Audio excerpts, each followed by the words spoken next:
Šeštadienio popietę taip pat vyko dvaro pirties pirtininkų sveikatingumo projektas Džiazuokime vantomis. Užsiėmimų metu buvo mokama rišti vantas, vyko vanojimo pamokos, žolelių arbatos degustacija. Kartu su profesionaliu perkusininku visi buvo pakviesti vantomis sugroti vanojimo ritmus.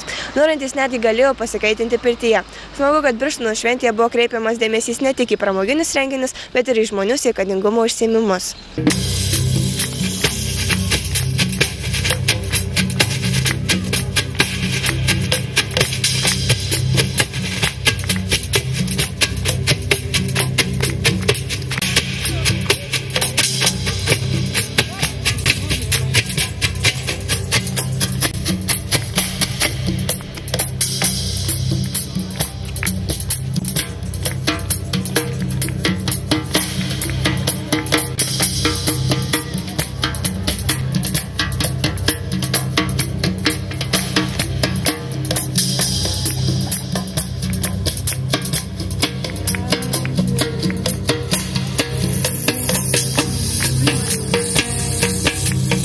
Padaryti birštoniečiam tokią pramogą buvo jūsų idėja, kaip sugalvojot pirtininkus atsivežti į Birštoną? Tiesiog netikėtai vieną kartą per Labas rytas laidą pamačiau būtent šiuos pirtininkus spalio mėnesį ir kaip tik gavom pasiūlymą nuvažiuoti ir iš tiesų pajutom tą tikrą lietuvišką pirtį, kai yra pirtis be alkoholio, pirtis su užėjimais, su lietuviškom tradicijom, kas pažįsta vandens mylimą, kas yra vantų šnerenimą ir panašiai. Tiesiog karts nuo karto vis važiuojam ir sugalvojom tokią mintį, kad reiktų per miesto šventę žmonės supažindyti, kaip, sakykim, kaip vantas rišti, kaip vanuoti, kaip tą suteikti vadinamą lengvą šiltą malonumą, nes lietuviška pirtis tai nėra karšta, kai visi įpratę ten 80-90, lietuviška yra drėgna apie 40-60 laipsnių. Tai ir šiandien turėsime ir pirtelę, kur bus tiesiogiai pamatyti, bus galima kaip ir vanuojama, kaip iš tikrųjų, nors dabar, kaip matot, vyksta tas elementarus pradžiamokslis vadinamas, bet kaip iš tikrųjų tie, kurie bus laimingieji, tai tikrai pajus tikrą gerą malonumą, manau. O kaip manot, ar pasiteisino, ar pakankamai susidomėjo svečiai ir birštoniečiai?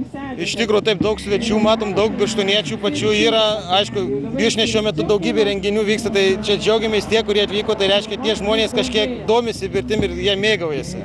Vien tik tai, kad tai, kaip sakė, atpalaiduoja raumenis, sušildai, kraujagyslės, aktyvini kraujotaką ir šiaip įsivalymas minčių, nes pirty lietuviško visada viskas turi būti tyloj.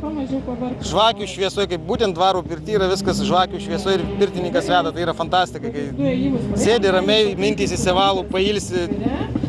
Plius gamta išeini, visada būni gamtoj, net žiemą, kai minus 18 nebaisu ekite lyst. O ar pats praktikuojate pirtis, vanojimą?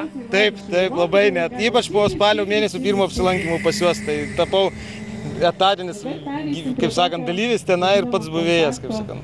Už tai ir sugalvojom čia juos atvykti visus.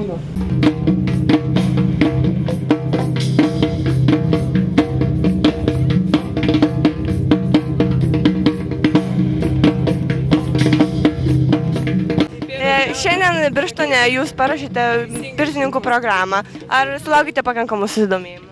Taip, kaip matot, susirinko gražus būrelis žmonių, kurie labai mielai domisi, labai nuoširdžiai stengiasi išmokti vanuoti. Tad papasakokite, kodėl verta yra vykdyti tokią veiklą? Vėl visą ritualą iš naujo. Pirtis teikia mums daug džiaugsmo. Labai gera yra dalintis tuo, ką gerai mokė ir tai, kas žmonėms yra gerai. Nes pirtis yra labai gera sveikatinanti priemonė. Teikia atgaivą kūnui, sielai. Labai gera laisvalaikio praleidimo forma. Ir jūs pristatėte būtent lietuviškas pirtis ir vanojimosi būdą? Be abejo. Ir kuo lietuviška pirtis skiriasi nuo kitų šalių pirčių?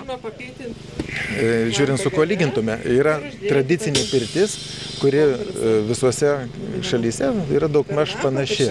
Ir suomiška, lietuviška, rusiška, tai yra ta pati pirtis su vantomis, su garu. Ir jos mažai kuo skiriasi, gal šiek tiek skiriasi pirtininkų įpročiai. Rytietiškos pirtys, žinoma, visiškai kitokios. Kitoks klimatas, nenaudojamos vantos. Rytiečiai žino, ko reikia jų kūnui ir sielai.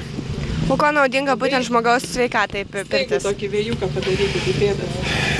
Daugybę metų, kol dar nebuvo medicinos, pirtis buvo bene vienintelė sveikatinimo priemonė. Aš nenoriu pasakyti, kad pirtyje galima ką nors išsigydyti. Tiesiog tai puikiai geros sveikatos palaikymo priemonė. Tiesiog vaikščiok į pirtį ir tu nesusirgsi.